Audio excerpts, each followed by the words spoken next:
Le Seigneur soit avec vous.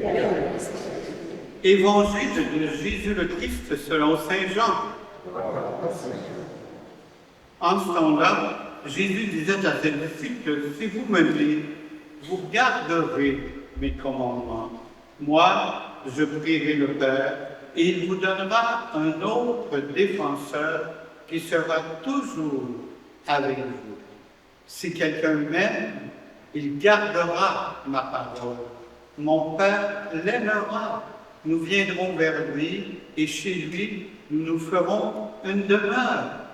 Celui qui ne m'aime pas ne garde pas mes paroles. Or, la parole que vous entendez n'est pas de moi, elle est du Père qui m'a envoyé. Je vous parle ici tant que je demeure avec vous. Mais le défenseur, l'Esprit Saint, que le Père enverra en mon nom, lui vous enseignera tout et il vous fera souvenir de tout ce que je vous ai dit. Acclamons la parole de Dieu.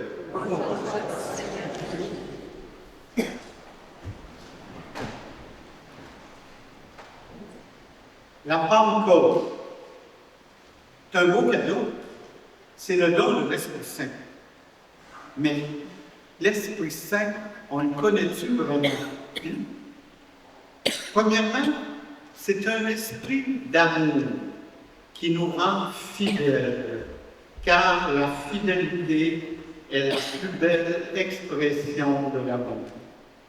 Et ça nous amène à agir avec respect, une attitude d'éveil, d'ouverture et d'attente.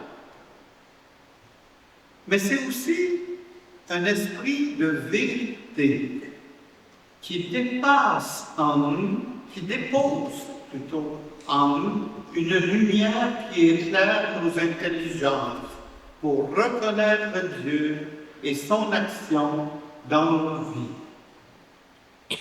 Très important, comme dit Raymond, d'avoir les bonnes lunettes pour voir l'action de Dieu dans le quotidien à travers les personnes qu'on rencontre et les événements qu'on vit. Mais c'est aussi un esprit de force qui nous rend capables de traverser toutes les épreuves et de garder la foi. Parce que Dieu, c'est du roc sur lequel je peux toujours m'appuyer.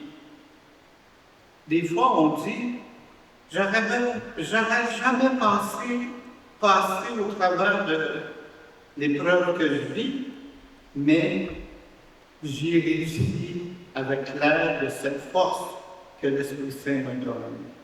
D'où l'importance de la prière. Mais c'est aussi un esprit de liberté qui nous guide sur les chemins du Seigneur, dégagé de toute entrave. On n'est pas obligé d'imiter les autres.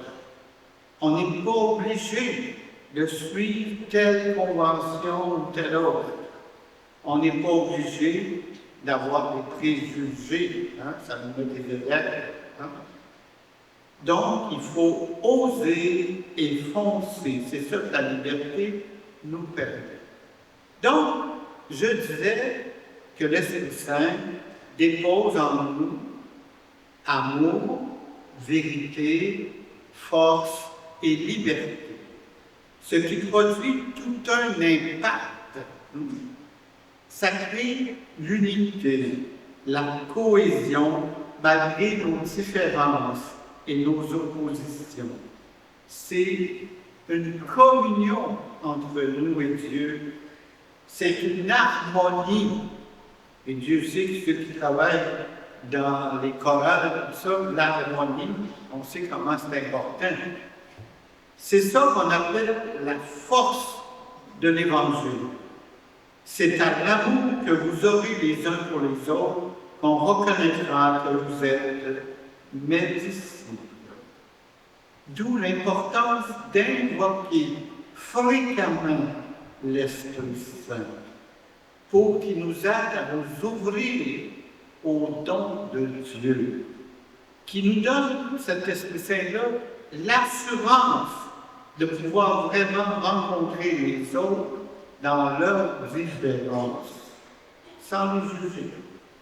C'est vivre une unité profonde, donnée et voulue par Dieu. Est-ce que nous serons les bénéficiaires de cette parole de Dieu, de cet Esprit Saint, don de Dieu? Parce que des fois, on vous donne des cadeaux, ça ne fait pas notre affaire. Hein? On n'ose pas les prendre, tout ça. Alors, le cadeau de l'Esprit Saint, il faut l'accueillir les bras grands ouverts. Oui, laissons-nous convertir notre regard et nos gestes pour qu'ils deviennent services. Et vous savez, on voit même des exemples à la télé, aux nouvelles, toutes sortes d'affaires qui se passent dans le monde, en méprisant la dignité de l'homme, on finit toujours par rendre toute communion impossible. L'esprit de vérité qui murmure dans les profondeurs de notre être, que si souvent nous refusons d'entendre. D'où l'importance d'accueillir ce don de Dieu qui est tout pour nous et pour l'Église.